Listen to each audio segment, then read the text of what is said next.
All right, well, I want to welcome everyone to Community Solar and Affordable Housing. This course is brought to you by the Green Home Institute. The Green Home Institute is a nonprofit with a mission to empower people to make healthier and more sustainable choices in the renovation and construction of the places we live. This course, like many of them, are approved for multiple continuing education units, as well as our certified green home professional energy and place pillar in this case, as well as AIA, health, welfare, and safety, which may make it applicable to your state-based design or contractor license. We always love to give a shout out to our members. Join Tom Bassett Daly tonight at 7 o'clock Eastern Standard Time. He's going to be discussing offsite fabrication of a passive house in Kentucky with our good friends, the Passive House Accelerator. If you haven't checked them out, so much great content coming from them. You know, this is who GHI members are. This is what GHI members do. And so can you. We can keep these events going, get instant registration, no signups to both our on-demand and our courses if you become a member. And we only literally have 10 of these mugs left by our board member, True Tech Tools.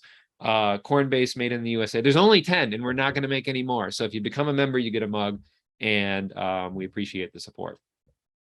Before we get started, a huge thanks to a top tier sponsor. We want to help your clients stay healthy. We've got humidity control, temperature control, and air purity. Water efficient humidification is a win for health and water conservation. Winter, it's getting cold out there. We're going to need to start humidifying. Energy efficient dehumidification paired with right-sized heat pumps can keep air feeling cool, and you can set higher points to save energy. MERV 13 plus filtration captures particulate of growing concerns such as airborne viruses. We've got flu season, COVID season coming up, unfortunately. Also PM 2.5 from wildfires, cooking, VOCs, dust, and more. Also, April Air has radon systems. Radon is the second cause of lung cancer right after smoking, and when they're paired together, it's a 1-2 punch. So we have tested homes listed in areas that the EPA designates low radon, and yet they still come back high. So make sure you install an April Air radon system on your next build or retrofit, just to make sure you can keep your clients healthier. You can check all these systems out at aprilair.com. Second, thanks to our second tier sponsor, Water Furnace and Enertech. They have geothermal ground source heat pump systems. These systems are now approved under the Inflation Reduction Act for a 30% tax credit through 2030, I believe. And previously that tax credit hadn't went away. So ground source heat pump systems, geothermal, check them out over at Water Furnace and Enertech. All right, with that, I am super excited to welcome our two speakers here today, Lauren Westmoreland from SAHF and Lauren Ross from HUD. It's actually exciting to have someone back from SAHF. It's been several years. We had Becky from SAHF on previous, so always good to be working with them and seeing them out there again. So, you know, in our case, you know, from our perspective at Green Home Institute, we have our Diversity, Equity, Inclusion, Sustainability series ongoing. This is a part of that where we really recognize that people, you know, who come from low income and communities of color don't have access to, you know, a lot of sustainability housing or education or training. And so we recognize this as a problem, and we want to just make sure that we do what we can to help ensure that everyone gets equal access to greener housing. And when it comes to solar, many people do not have access to solar power who live in affordable housing projects. And so this is very important to make sure that everybody gets access and can benefit directly from solar power. So with that, Lauren, I'm excited to have you here, and please take it away. Thanks, Brett, and thank you to the Green Home Institute for having me. And I'll be Lauren W. and Lauren R. on the call today, in the webinar today. So let me go ahead and share my screen. Okay, great, fantastic. Well, thank you again for having us here today to talk about a subject that is increasingly important for the affordable housing sector, and something that's evolving pretty quickly, which is exciting. So we'll be talking today about community solar and how it intersects with affordable housing and some recent happenings around it.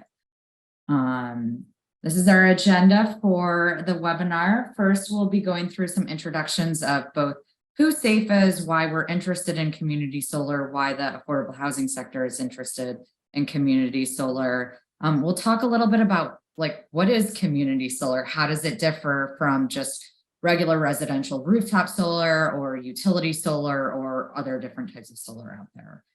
We'll then talk a little bit about the U.S. Department of Energy's National Community Solar Partnership, and specifically a multifamily affordable housing collaborative they put together that helped us better understand how affordable housing and community solar can work together to ensure that residents get access to clean energy. Then I'll talk a little bit about what we've seen out there regarding community solar programs and how they're targeting low-income communities and affordable housing. And then lastly, we'll have Lauren talk a lot about the guidance that's been issued around community solar affordable housing residents that are living in subsidized affordable housing where they may have HUD assistance, and specifically what HUD has said about how that does or does not impact their rent and their utility allowances and all of those things that are incredibly important to them. And lastly, we'll leave time for any questions that you may have in the audience. Please feel free to start putting those in the chat, and we'll get to them while we can. So first of all, let me introduce who we are and why we're talking today. So I'm Lauren Westmoreland. I lead the energy and sustainability team at Stewards of Affordable Housing for the Future. We're also known as SAHF out in the industry. We have 12 nonprofit, mission-based, mission-driven affordable housing developers and owners. They are across the country in 49 states. They are not in North Dakota right now. That is just happenstance. Maybe we'll be 50 states next year. They have a total of about 149,000 units nationwide across 2,000 properties. And they're really working to ensure, how do we make affordable housing both safe and healthy and help to produce essentially better outcomes for residents. And that spans everything from our federal policy work down to ensuring that the buildings are working the way that they should, that they're energy efficient, sustainable, healthy, and all of those types of things. And the way that we've done this in the past is we focused a lot on energy efficiency and sustainability. We had what was called the Big Reach that we completed in 2020. And through that effort, our members reduced their energy and water usage by 29% and 24% across a period of about 8 or 9 years. In addition, our members also started looking at solar and different ways to do solar. So this topic is near and dear to our members' hearts. And what we've also seen is sort of something that the rest of the affordable housing community is looking to embrace as well. Let me go ahead and hand it off to Lauren R. to introduce herself. Sure. Thanks, Lauren. And hi, everyone. I guess Lauren R for the purposes of today. I'm really excited to be here. Thank you all for the invitation. I have almost been at HUD now for a year, where I serve as senior advisor for housing and sustainability in the multifamily office here. And before that, I was at an organization called American Council for an Energy Efficient Economy, ACEEE, for 8+ years, focusing on the intersection of energy policy and programs and affordable housing. So happy to be here, happy to join today's conversation. Thank you, Lauren. So let's talk about community solar. What is it and how does it look different compared to other different types of solar programs out there? And just so you know, Lauren R. is located in the Office of Multifamily Housing at HUD. So community solar. So community solar is one of the many different types of solar out there. As you can see here, looking at SEA, the solar energy Industries Association. They track different solar installations around the United States. And you can see the different types here, either utility programs, commercial. So when you're just installing solar on rooftops on commercial buildings, and then residential. So those of you who maybe put it on your single family homes, etc. And then this small sort of area right here is community solar. So it's a small percentage of all installations out there in the United States right now, but it is a growing piece of the sector. And so what is community solar specifically? So it is a solar project. It can either be located, on a building, or it can be located on a greenfield or sort of anywhere. But it is a project or a purchasing program that allows benefits to flow to multiple customers. So it's not just installing it on your home and you sort of taking that power, but it's installing it, in a field and then distributing it out to multiple different customers. Customers can buy or lease a portion of the solar panels, and they'll receive a credit either through a dollar amount or kilowatt hour reduction in order to sort of take advantage of that solar that's being produced. And as I mentioned, this can be located on a site, so it can be located on a multifamily building. It also can just be located sort of wherever. Community solar programs are mostly popping up where there is also net metering policies in existence. So this map is from 2020. It's the most recent map I could find, but as you can see here, there are different states that allow net metering. Because we have multiple customers trying to access that community solar subscription, you also need a place where they're allowing net metering policies, where they're allowing sort of those results of the solar to be distributed across multiple different people and it to not be through the utility. In addition to needing net metering, you also need virtual net metering. So that's not just, the solar panel is tied to 1 meter, but the solar panel can then be tied to many meters, and you need the ability to do virtual net metering in that. So some of these locations that are on this map may have net metering policies, but have not yet been able to launch virtual net metering places or policies or programs. So there may be some sort of lag in having the ability to do true community solar in that regard. However, it is a growing field, and we see the number of new programs popping up just really, really growing. So in addition to, all of these policies passing and things sort of happening on the ground in each state, the Department of Energy also saw the need to ensure that there was industry support, technical assistance, and other sort of ways to make sure that we were all prepped as an industry in order to get community solar out to those who really can benefit from it. So they assembled what's called the National Community Solar Partnership. It is a large sort of network of folks doing different types of work in the community solar space. It is free to join. So you can register to join and join their, called their Mobilize platform, where you can ask questions, you can post resources, you can see who else is doing things in your states. There's developers on there, multifamily owners, sometimes policymakers, etc., to just sort of do a lot of technical sharing back and forth. We are members on it, and there's lots of different solar developers and others as well. In addition to having all of that, do you want me to? Oh, finish your thought. Yeah. Okay. In addition to that, if you join that, you also can get access to resources and free technical assistance as well.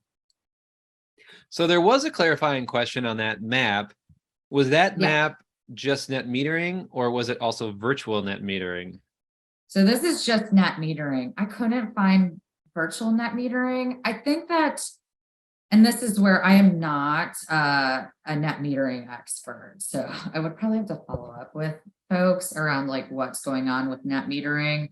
But I do know that there's extra steps that need to be taken to sort of set things up within a utility system to actually do virtual net metering. So just because you have the enabling policy doesn't mean that the system's set up to actually do that sort of work. So Thank you. yeah.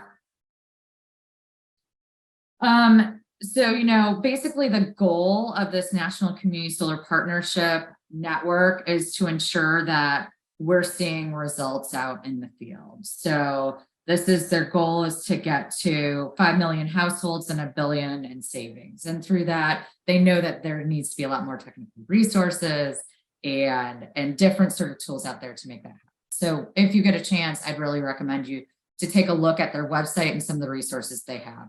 Different things around like looking at portfolio-wide planning to individual projects and looking at different sort of ways to finance that. We have a resource that we produced for that that's around tenant engagement. So how to think about actually going out and helping tenants understand like what a community solar subscription is, all of those different types of things. And then, here it is. Remembered what's in my slides. So here are the different things that they provide technical assistance in. So in addition to those resources, you can sort of reach out and work with the national labs on getting this on the ground support.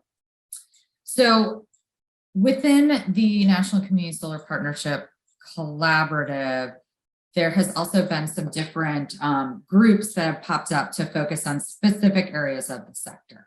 So specifically, we worked with several different multifamily affordable housers in order to see how can we make sure that community solar benefits can be accessible to affordable housing owners. And so beginning in 2020 through actually spring of 2022, we convened 13 different affordable housers to talk through, both their efforts that they have been doing as well as challenges they've been seeing, resources that they needed. And they received several different forms of technical support out of that. And as you can see here are some of the members. They span both private, affordable housing, nonprofits, and for-profits, as well as different public housing authorities. It's like NYCHA in New York City, City of Boulder, Seattle, etc. So we were able to get a multiple different perspectives through that. And then, so what did we find out of that? Well, we found out that affordable housers really want to access solar, and in certain cases, they're already accessing it. Going back to the slide a couple of minutes ago, I showed you that like our members have about 140, 150 different solar projects. The problem is that, there's often difficulty of through the typical affordable housing financing structure to actually always make that happen. So they're really interested in this pathway because it doesn't necessarily require them to make the investment and to work with their investors or through HUD regulations, etc., in order to actually install the solar panels. They can just work on their own subscription or help their residents get that subscription. So, the reasons why it's important is because we know that the traditional sort of pathways, residential rooftop solar, and others are just not available to renters. And through that, we know that really stymies their ability to participate in a clean energy transition. And we really believe that's important, that they should have access to pathways to do that. We also see that this can actually be a savings for them. So not only just like the ability to participate in the environmental transition, but also that they can see discounts on their bill. And for those who are energy burdened, a couple dollars, $10 to $15 to $35 a month, can mean access to higher quality food, It can mean, you know, more resources for medication and healthcare. Like it really can make the difference to them.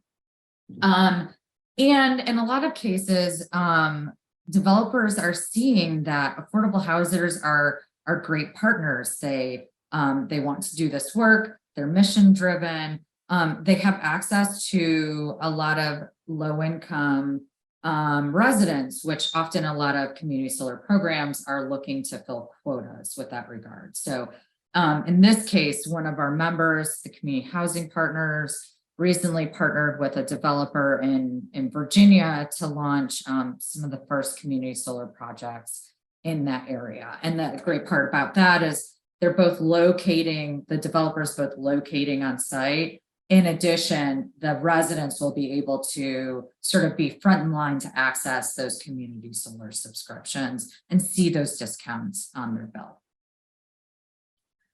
So what does it actually look like around the country with community solar programs and their interest in serving affordable housing? SAHF and the National Housing Trust, also known as NHT, did some research to see, well, affordable housers are interested, developers seem interested, but are community solar programs actually setting everyone up for success to do this? So we did a non-exhaustive review analysis of 11 community solar programs around the country. And we looked at what were they saying around low-income households, what were they saying around affordable housing, just what was going on within that to see if we were seeing alignment with community solar programs. And what we did is we found that every program identified low-income households as a priority to serve. Some were specifically saying we only want to serve low income. Others were saying a certain percentage of subscriptions had to go into low income households. But basically they were all setting aside at least a certain percentage to serve the low income sector, which is great. That's not always what we see in utility energy programs, or even in other solar programs. So to see that focus was really important. In addition, we saw that a lot of programs were requiring that low-income households receive the economic benefits from community solar programs. And that'll be really important to discuss in a minute. But they wanted to make sure that, you know, if they were signing up, that there would be protections against their rent changing, or, you know, making sure that, you know, they weren't somehow penalized for, you know, accessing these community solar programs. Lauren, I see you're off of mute. Yes, there was a clarifying question in the Q&A that I thought would be helpful to answer now. Yeah. And that is, in your review of programs, do households that are affordable home ownership, be it single family or multifamily, qualify for community solar programs, or are they typically targeted at just renter multifamily households? Yeah, so that's a great question. It varies by program. So most are sort of bucketing, like, demonstrate that this is someone who falls into the low income bracket. You know, 80% of area median income or less, 50% of area median income or less. So that sort of opens up the door to serve both multifamily renters in single family, or low income renter or low income homeowners. As an example, the program in DC serves anyone who sort of fits into that bracket. In other cases, there may be the partnership of the developer who's launching a community solar project. They may be targeting a specific audience in that regard, and maybe working with an affordable houser to just work in, like, the multifamily sector. But what we've seen with those programs is that they're more looking to ensure that it is a low income household and less sort of specific around multifamily or not. That's a great clarifying question. So while they may not be specifically pointing to multifamily within the percentage of low-income households that they're asking developers and projects to serve, they're often setting up pathways in order for affordable housers and multifamily to participate. It may just be richer incentives. It may just be, different sorts of ways that they're just indicating that they really want affordable housers to participate. We, in the report that we published, which I'll throw the link in the chat when Lauren R is talking, goes into a little bit more detail around what we saw regarding each program and how they are specifically showing their interest in working with affordable housing. So the reason why it's really important to think about those economic benefits, going back to renters, those who are homeowners, or those who are in what we like to call unsubsidized housing, where they don't have any sort of rental assistance. In those cases, we know the economic benefits are going to go back to them. They're going to be allowed to take that entire amount and sort of put it into, just their average, sort of take home amount of money that they're getting every month. However, those who are in subsidized affordable housing, things are a little bit different. So I just wanted to make sure for those on the call, you have a good understanding of what it means to live in subsidized affordable housing and how your rent and utilities are calculated around that, and why we needed some extra help from HUD to make sure that we were getting those economic benefits. So for those who are in subsidized housing, it is said that they cannot spend more than 30% of their income on housing. Any more than that, and you're considered rent burdened, and it sort of eats into your ability to do all the other things you need to do: pay for food, transportation, etc. So in that regard, the way that actual rent payments are set up is that they are basically the amount of money that someone can afford minus their utility costs. And their utility costs are around any electricity, natural gas, sewer, water, anything that they have to pay out of pocket. And that's called their utility allowance. So, the larger their utilities are, the larger their utility allowances, the less rent that then can be collected or is required to be paid by the resident. So with that regard, if their utilities go down, then so too should their utility allowances go down. And then so too should their rent go up. So if we're starting to see reductions in their electricity bill because they're participating in community solar programs, the next logical step from affordable housers perspective would be, do we have to adjust utility allowances because of that?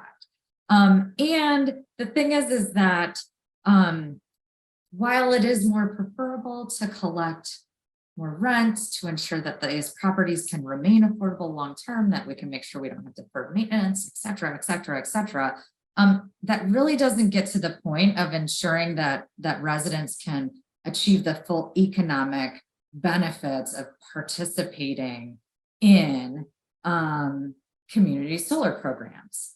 In addition, we know that community solar programs are new, and we're not necessarily sure yet of how much of those economic benefits are going to go back. Is there always going to be $10 off a month? Could it change if the solar project goes down?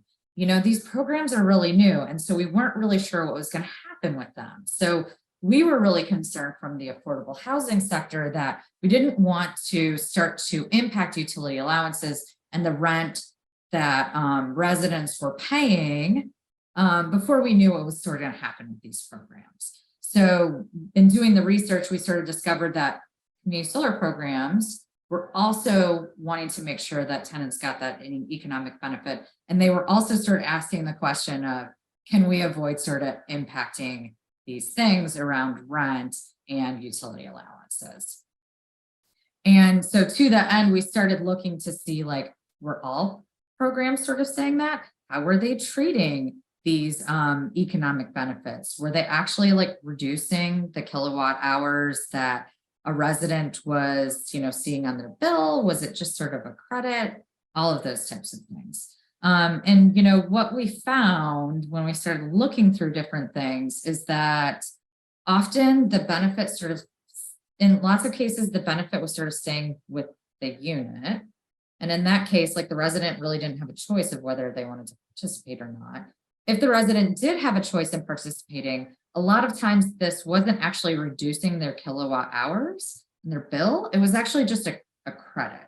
So we were thinking through all of this as we were talking with that collaborative and with others in the industry, that we thought, maybe this should just be at this time sort of a credit, and we shouldn't impact the rent and the utilities and that type of stuff. So we brought this information to HUD to sort of see, HUD, what was your thoughts on this? And so at this point, I'm gonna hand it over to Lauren to talk a little bit about the HUD guidance that exists and what HUD says about community solar.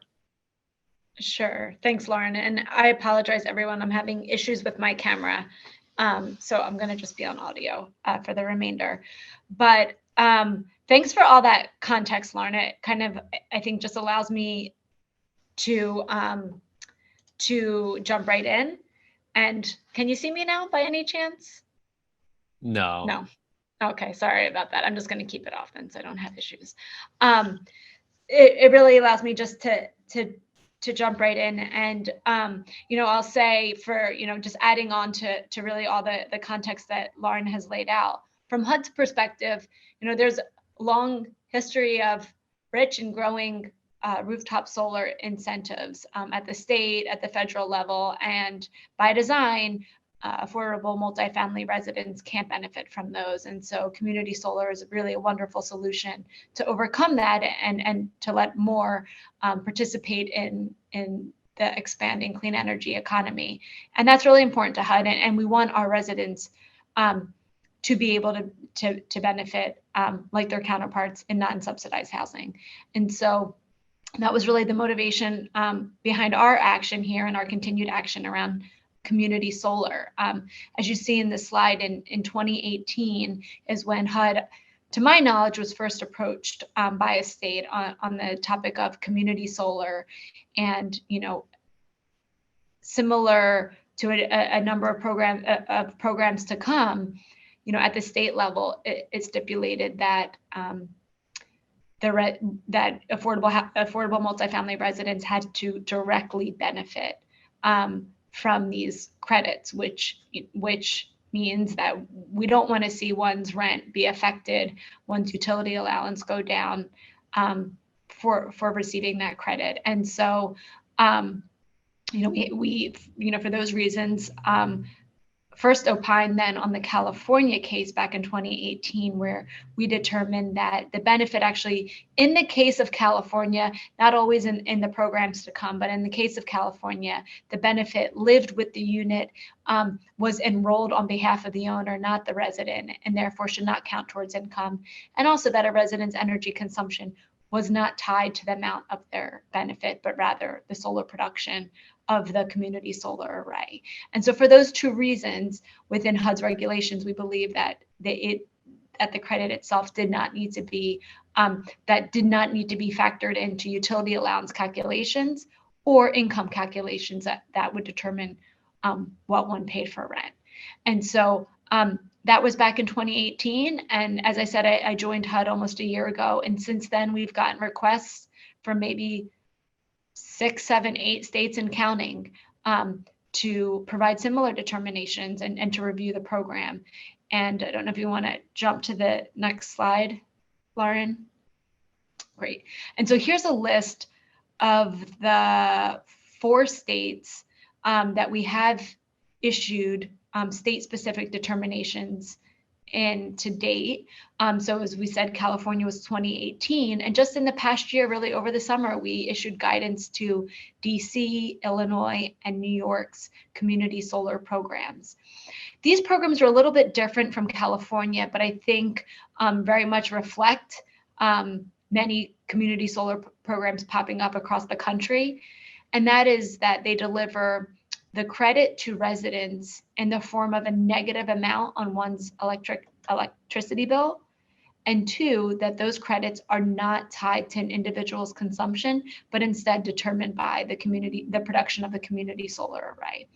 And so those two factors, among some other factors, helped us determine that those credits did not need to be tied to utility allowance calculations or determinations of income. And so we issued those additional 3 specific state determinations to provide clarity. Because again, I mean, 1, states were determining that residents directly benefited economically from these credits. And because of that, the community solar implementers in states, advocates in states wanted to make sure that subsidized residents would not be adversely impacted by these credits. And so, it's from that point that we responded quickly to these states. We want to see our residents benefit from these programs as well. And we appreciate, the caution on behalf of the implementers. So the programs you see here did really follow a similar program design, what I had mentioned earlier around the credits being delivered as a negative amount on one's electricity bill. All recipients of credits thereby had an electricity bill, so they had an individual electricity meter to which they paid. And the credits were not tied to their individual consumption. And so based on that kind of program design model, which we see increasing number of community solar programs take, we issued national guidance. And I'll put that in the chat as soon as I wrap this part up.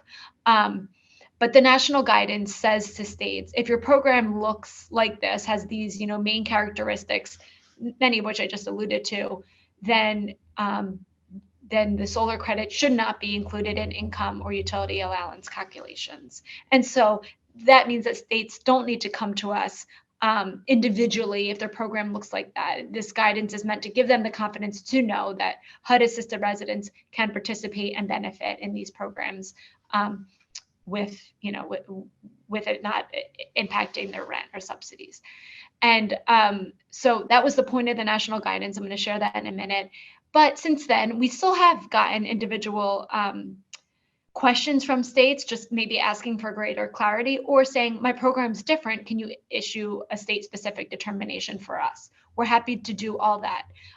So I should remain a point of contact, and I'll share my email too in the link in case you all don't have it.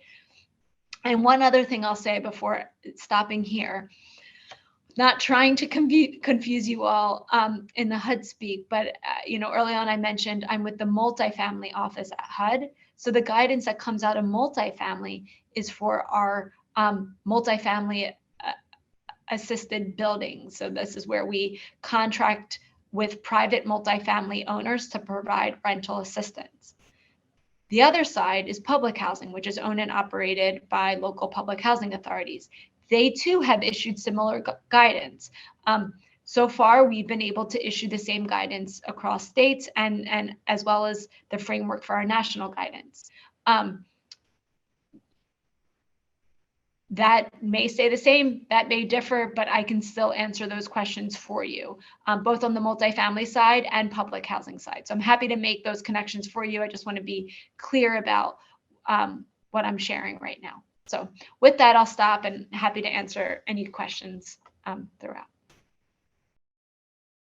Thanks, Lauren. And thanks for that clarification too, around the difference between HUD-assisted housing, which is an office of multifamily housing, which is privately owned, affordable housing that has some sort of assistance coming in from HUD, versus public housing, which is a city or local jurisdiction's public housing that they own and is governed by a different HUD office. So we, both SAHF as well as our the multifamily affordable housing collaborative group, those 13 organizations, were very excited when HUD started issuing this guidance. This just really brings yeah,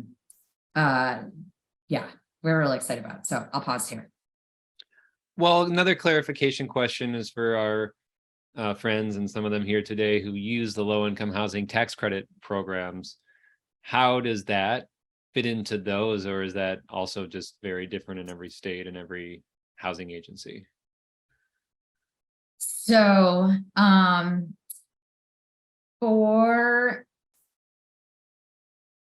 well, not always, but frequently, low-income housing tax credits and HUD assistance line up. So low-income housing tax credits is going to help you build or renovate affordable housing, typically. HUD assistance is going to help those who you bring in, who are, you know, somewhere between 50%, 60%, 30% below area median income. They may just not have enough money to pay that rent. So that assistance is going to go towards that. So that's really what HUD governs, is around those people who are getting assistance in those properties. So that's where it gets a little like messy and confusing, because LIHTC is really about building or renovating or acquiring the property, whereas like HUD assistance is really about the ongoing resources that are coming into that property to help pay those rents. And maybe you're going to get to this, so tell me if I'm getting ahead here. But you know, a lot of the LIHTC programs around the country are moving towards a zero carbon protocol, net zero. In Michigan, we are now heading into our third submission application with zero energy. And we can utilize, well, we can't, but anyway, another state was copying this, like I think Illinois has a net zero protocol, they could utilize the carbon offsets generated by the community solar, perhaps to count towards their net zero programs to help them get their LIHTC money, right? Because there's all these green programs. So kind of going out here, but so my question is, do you have any sense what's going on with those renewable energy credits being generated by these projects, and if they're going to the owners who then could comply with the green programs under LIHTC or any program?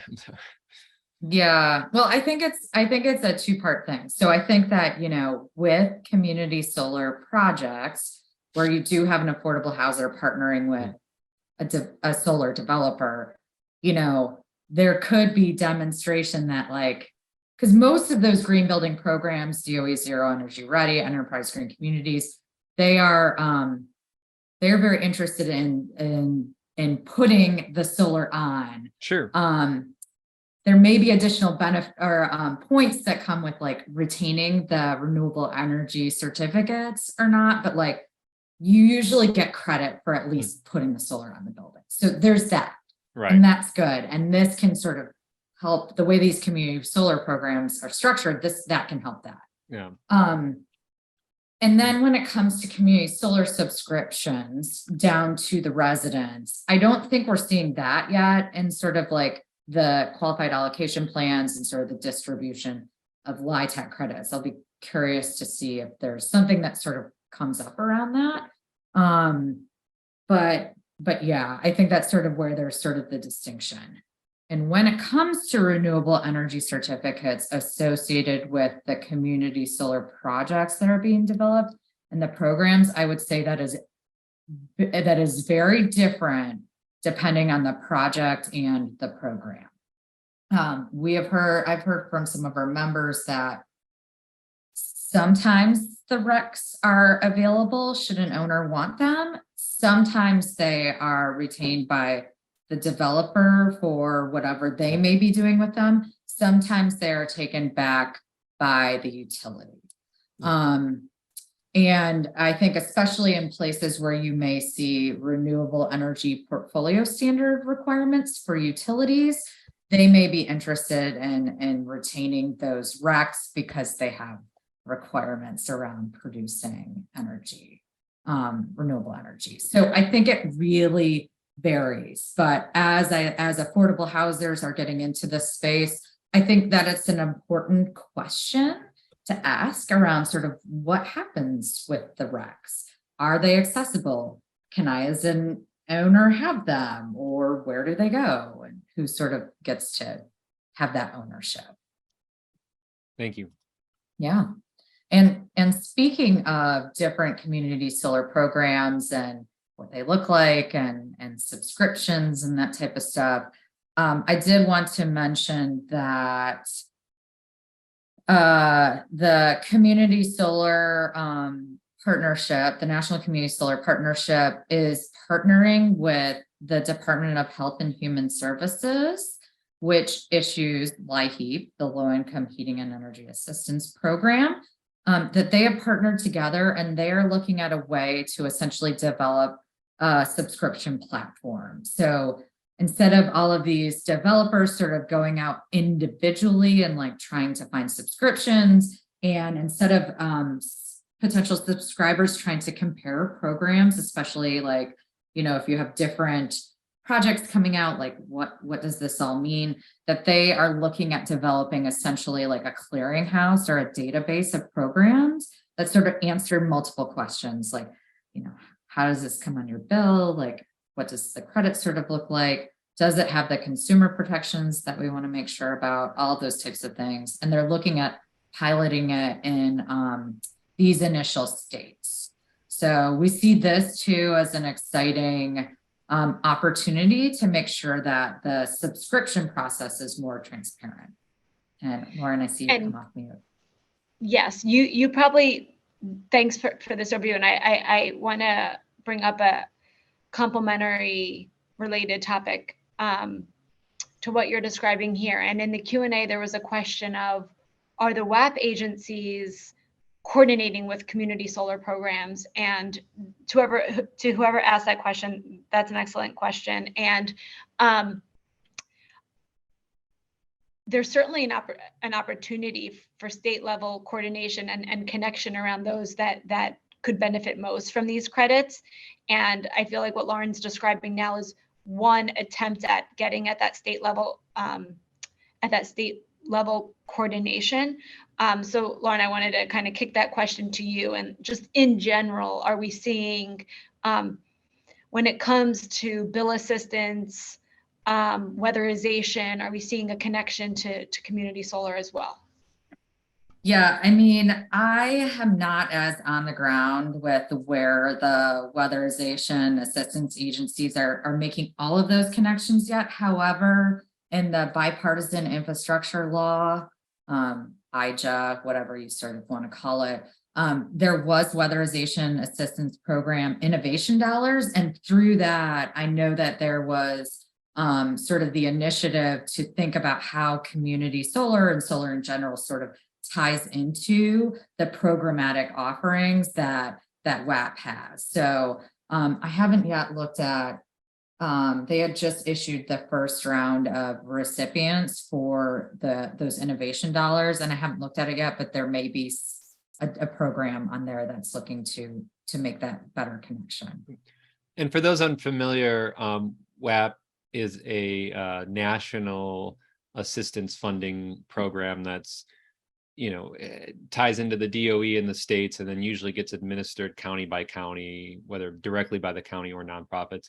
And for those of you interested in getting involved in WAP, we are having a webinar this December. So look out for that. We're going to have some national WAP folks on, because we need all hands on deck to distribute all this money coming out to help people with low income housing, weatherization, and maybe some solar. So stay tuned for that in December. Great. Thanks, Brett. And glad to hear that you're having them on, because it is a incredibly important, very, even with, you know, some of its challenges, a very successful program in making sure that those who are low income households have access to energy efficiency and other things to make sure that they can pay their bills and be comfortable in their homes. And then Lauren, I'm gonna hand it back to you. Perfect timing. Sure. So I guess we're changing course just a bit. And before we opened it up to broader Q&A and discussion, I wanted to put a quick plug in for a program that will be developed as a result of the Inflation Reduction Act out of HUD. It will be kind of ensure a grant and loan program to facilitate energy efficiency, electrification, climate resilient upgrades in HUD-assisted multifamily properties. So this will be out of the office that I've mentioned, where we contract with private multifamily owners to provide rental assistance. It's those properties. You all may informally refer to the majority of those properties as Section 8. That's what we're talking about here. And it will be the largest retrofit program funded by HUD. It will be the first of its kind really across the country to combine a focus on climate resilience and energy. And energy including, like I said, energy efficiency, renewable energy, electrification, a focus on both reducing consumption and reducing emissions, as well as the climate resilience piece, as I mentioned. And so there's a lot to think about in terms of how we design this retrofit program, how we deliver this retrofit program, how we raise the bar. And really, I mean, you know, at the end of the day, we want to see the money flow to owners to make these upgrades, but we also really want to see some innovation come out of this program that, you know, will allow us to really scale retrofits in the affordable multifamily sector going forward, which has been really a hard sector for a number of reasons to serve. And so we have big goals associated with the project. And so today I wanted to flag for you, and I will put a link in the chat, that we released a request for information just about a week or so ago. And that will be open for the next month. So if you have input, and there's questions, specific questions included in the RFI, but if you have specific recommendations for us and how we should design and operate this program, we would really, really love to hear it. And so I will put a link to the RFI in the chat. Thank you. Lauren, real quick, for those who are not on the chat in the future on the recording, it'll probably be too late for them to tune in, but maybe not if we get it out quickly. Where can they go? And then also for those in the real future, after we've passed the RFI time, where could they come to find the results of the program and how they can learn more about it? Sure, great question. So the RFI is posted on the Federal Register. If you were to also go to HUD Multifamily's landing page, you'd see a link to it there as well. And it's, you know, a very federal organized response for submitting responses to the RFI that lives again in the Federal Register. And but to find that link, you can go to the HUD Multifamily landing page. And I would say it's that landing page where you're probably going to hear first about when the notice of funding is posted, which will probably be in the next 6 months or so. And as program design becomes official, you'll see it announced there as well. So again, that's HUD Multifamily Office landing page. Thank you. So move into questions, and I'll also leave this up here in case, move into questions. Thanks. Yeah, before we get into those questions, and I see a lot of questions coming in, and we're going to get to them here, but just real quick, again, as a reminder, if you missed some of this, want to rewatch this session, want to share it with a colleague, you can grab the information on our YouTube channel. Most of our sessions are there. I would recommend heading there right now, clicking subscribe, turning on notifications, and then you'll get an instant update when this session is available for you to watch. For those of you watching this in the future on demand, not right now, take your quiz with an 80% passing rate. You could take that quiz on Thinkific on our channel, on USGBC, or some other channel in the future. And if you take it, you will receive your certificate if you get an 80% passing rate. For those of you here watching live, as long as you've been here the majority of the time, you are now dismissed. If you need to get going, though, we'd love to have you stick around for questions, but you are approved. You can check for your certificate as long as you were appropriately logged in on Zoom at certs@gutenbergcerts.com. You'll see that come your way. Check your spam if you don't see it in the next couple days. And like I said, you all are good to go, but we're going to stick around for a little more time for questions. And again, a huge thanks to our top tier sponsors, Mitsubishi, April Air, all of our sponsors who allow us to do what we do and help support green affordable housing, as well as our nearly 250 members, some of them here today. We'd love to see you get signed up. And our board of directors, all of our volunteers, and our executive director, Jose Reyna. Thanks to all of them who allow us to do what we do. So real quick, I see a lot of questions coming in here, and I know we've been able to get to a few of them. I want to go back to the virtual net metering and the net metering part at the beginning, which has me slightly troubled. It's clear that net metering in and of itself is under attack across the country. It's being rolled back everywhere. Now, is it being replaced with VPP or virtual? That's virtual power plants. But anyway, virtual net metering may be. But from what I can tell, it is on its way out. So does that spell an end to community solar? Or is community solar evolving? What I can tell that's evolving is something called distributed energy, wherein that you are being paid based on when you send energy back to the grid, like during peak times, which if any of you joined us a few weeks ago, you saw we talked about peak load shaving and how these peaker plants are polluting communities of color, low-income communities. So they want to pay for energy during those high peak times from like 2 to 7, 2 to 8, 2 to 9. And so they're really shutting down net metering, which does shut down the amount of money anyone can get for solar.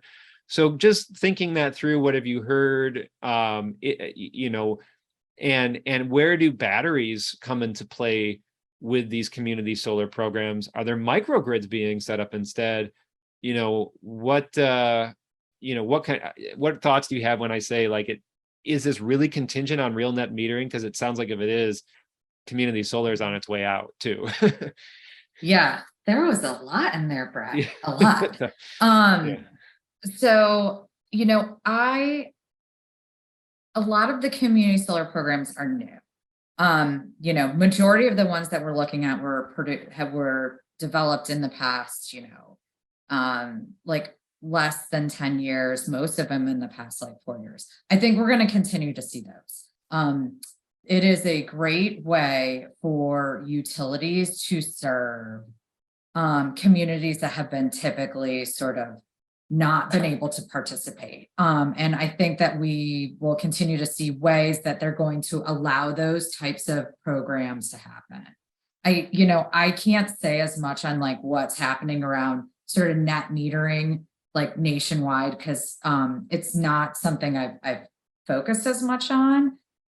With that all said, I think in addition to community solar programs, we will absolutely continue to see more efforts to combine battery storage and solar along with that. So one of our partners, National Housing Trust, in addition to their housing work that they do, they also have their renewables portfolio that is sort of a separate organization in order to sort of keep things separate. And they are looking a lot at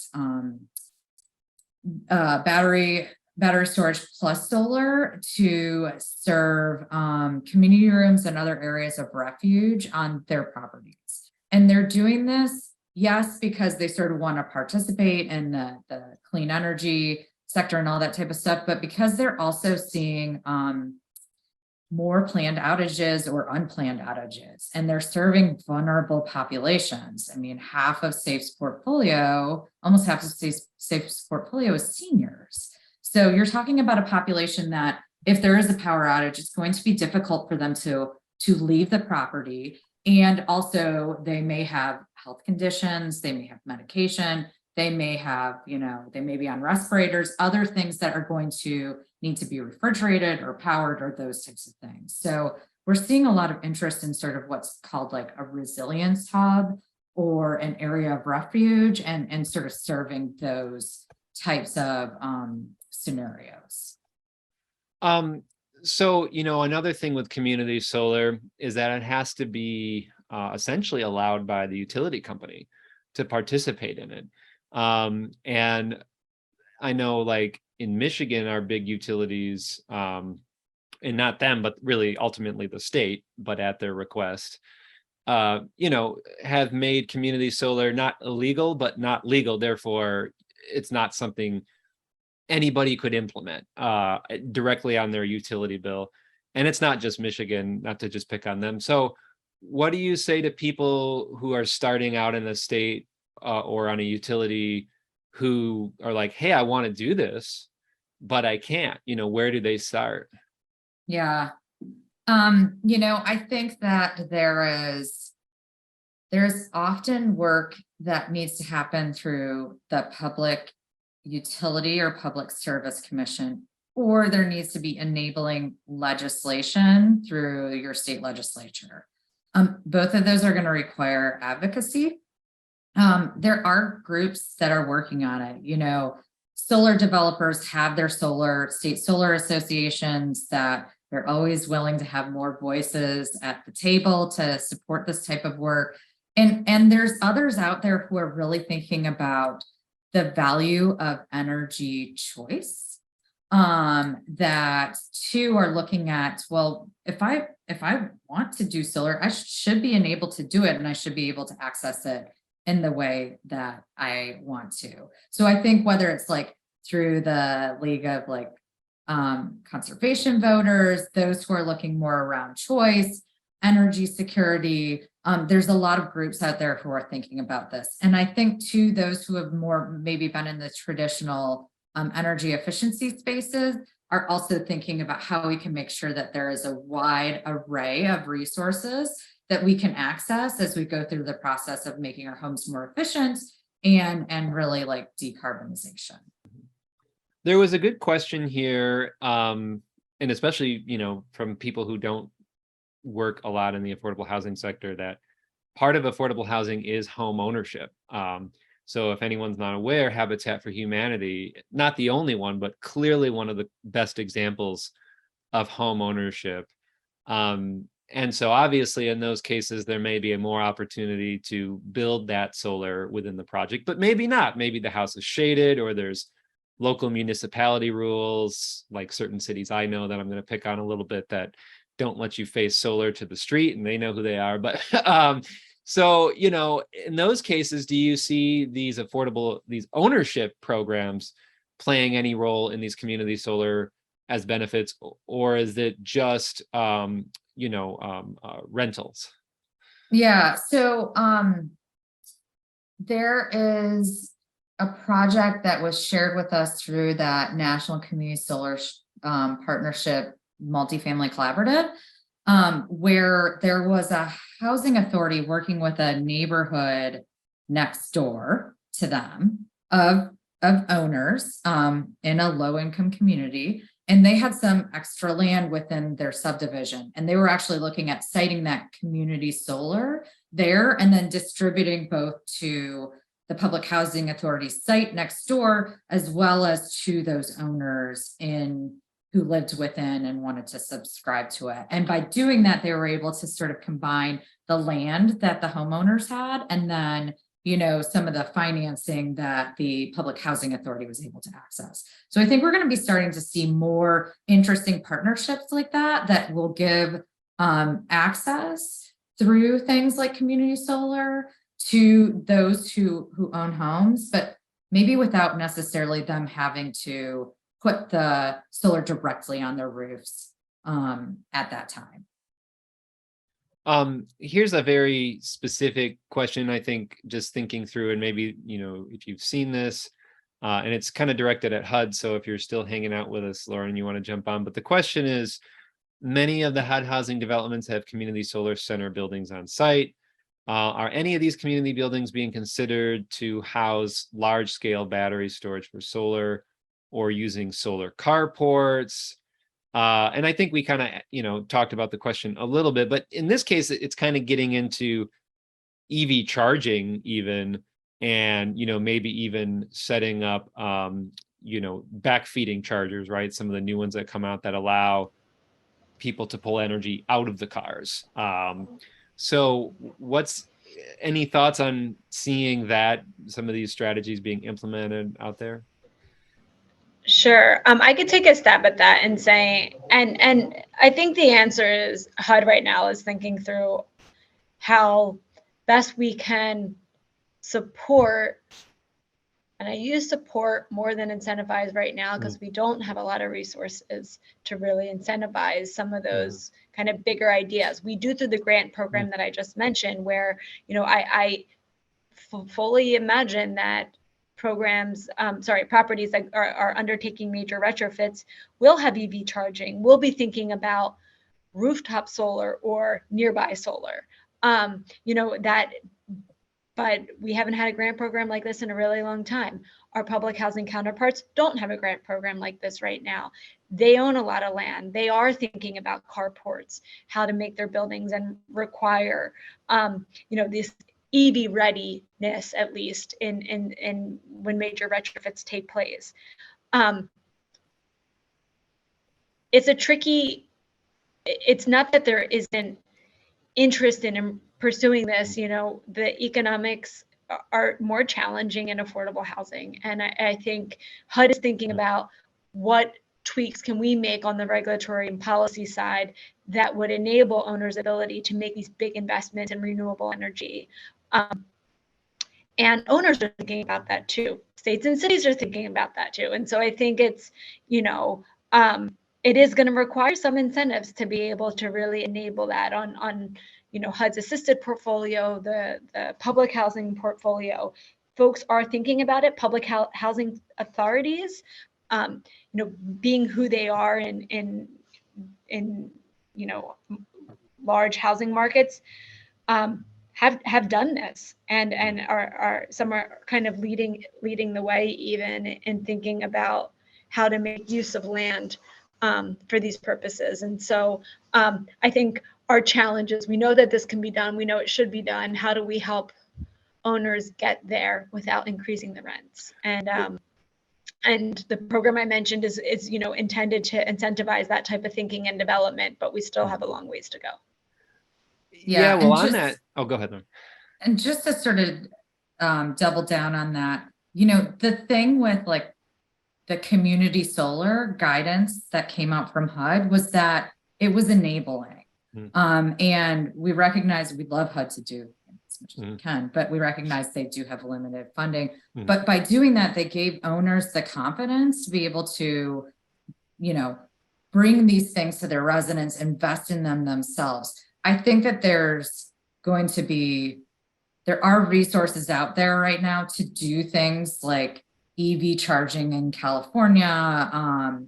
There are some owners that are doing things like solar carports, those types of things. They need to make sure that the financing lines up, but most importantly, they need to make sure that they're aligning with regulations of the programs they're participating in, whether it's HUD assistance, LIHTC, that type of stuff. So the more we can enable, the better. Speaking of regulations, my understanding, HUD has, and I don't pretend to understand how it works, but has funding for green affordable housing incentives or mandates somehow. And I also understand that you have requirements for maintaining a portfolio manager Energy Star scores for some incentives. And I won't pretend to understand how the financing piece of that works. It's not my job. I'm on the energy side. So my question to HUD is, could you look at mandating community solar on the green side, or when you're telling people they have to maintain an Energy Star score, are you allowing them to count the community solar energy within that, even though Energy Star wouldn't let them do that? And, any thoughts on that one? You're probably not in that department, Lauren. So No, sure. So the biggest incentive program is really operated within multifamily, and that is our green mortgage insurance premium, where Yeah. you know they get insurance discount by agreeing to maintaining buildings to a certain standard and then maintaining performance for years to come. And so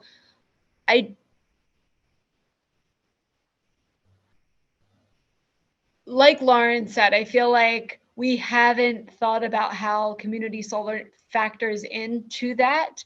But I don't think we would allow for, I mean, in community solar is so dependent on state policy, the utilities, et cetera, that it'd be hard for us to require, certain stipulations around community solar. But in terms of substituting for performance, I don't think we'd move in that direction. We like to see community solar complement a highly efficient building to start with, so that community solar is a great way for residents to benefit from renewable energy, but it certainly cannot stand in the way for a good high efficient building, which we know provides immensely to residents in the form of more comfort within the house, within the unit, better air quality, and among other benefits. And so I think it's got to be complementary. And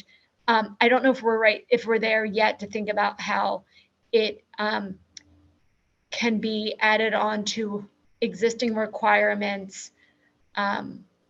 At least I haven't, and it doesn't seem like Lauren has thought of a pathway there yet too. But I think, with more programs, with more states participating, I do think it's going to be factored into decision-making and more mainstream. Yeah, thank you for that. And, just thinking it through, and I know there's no answer right now, just good to ask questions and have the conversation. Before you head out, I had one real quick, and maybe it's not a yes or no answer, but the understanding I had about the RFI that you had just mentioned was supposed to be a potential blanket pre-approval for weatherization action agencies to go in and weatherize HUD homes without having to go through all the paperwork for the homeowners. Is that yes, maybe? Well, that isn't related at all to the RFI. That is, that's completely separate. But I think it was last fall, DOE within their authority was able to say HUD assisted buildings automatically qualify for weatherization, which makes eligibility much easier on the HUD side and for weatherization implementers.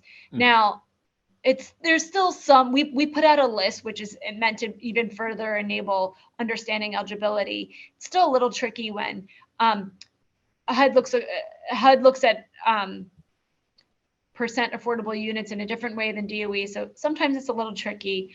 But one thing I'll say, and this does and maybe doesn't respond to your question at all, but I think it's a really important piece when we think about multifamily weatherization. Offering the streamlined eligibility between HUD and DOE is excellent step forward. It's extremely important. I still worry about multifamily weatherization workforces. And so, we want to get weatherization into multifamily buildings, but we need a workforce and agencies that are staffed to do that. And that's still a major barrier.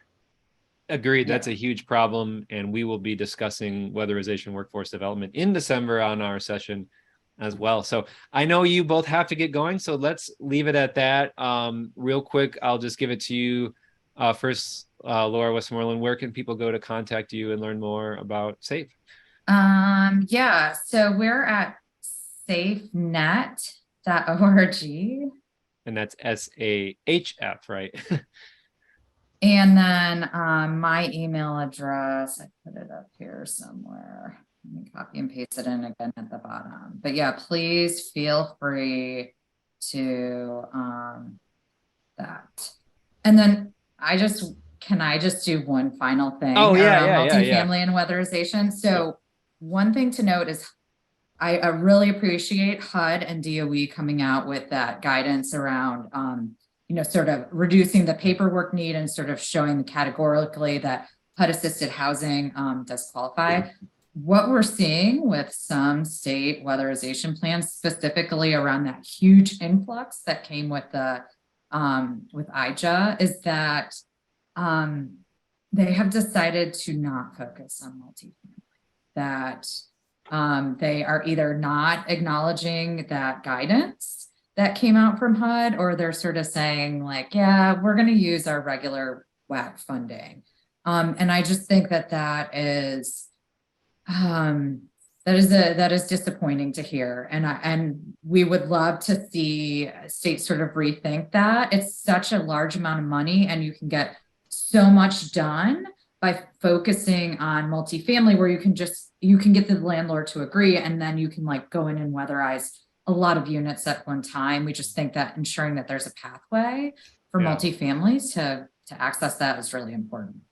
Well, it sounds like Lauren Ross, I'll reach out to you. Maybe we need to have a HUD representation on our session in December to talk about that piece and what we can do there too, because we will have an advocacy conversation. So I think we'll need to talk. But again, I know you all need to get going. So thank you both, Lauren Ross, HUD, Lauren Westmoreland, SAHF. Take care, everyone. Have a safe time out there. We'll see you next week, and be well. Thank you. Thank you. Bye, everyone. Thank you. Be sure to check out all of our courses available online that you can watch anytime and anywhere to pick up your CEUs. Before you go, make sure to subscribe to us on YouTube to get weekly updates and stay up to date on green building science courses, webinars, and home tours. Thanks again.